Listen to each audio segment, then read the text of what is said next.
Jakarta is sinking, being flooded, land subsidence, traffic, pollution, you name it all, yeah? And now, rather than fixing this, we are going to have a new city, new capital city, which is smart, sustainable, green.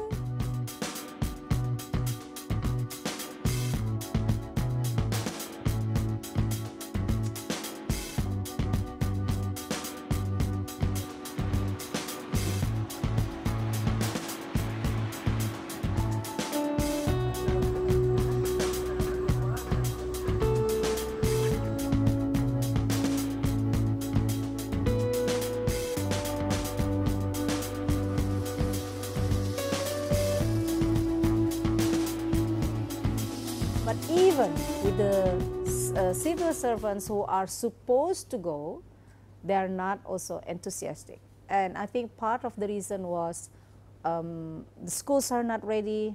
Where are we going to send our kids to school? The infrastructures are not ready.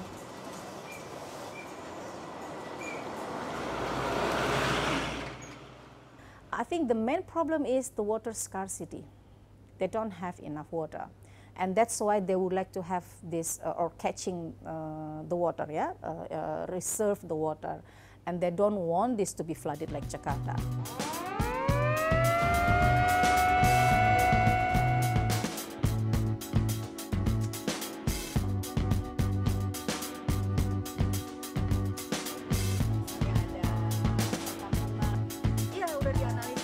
Let's minimize the risk by making sure that this development is happening, not just suddenly stop in between and then it's going to be like a ghost town, for instance. I don't want that to happen.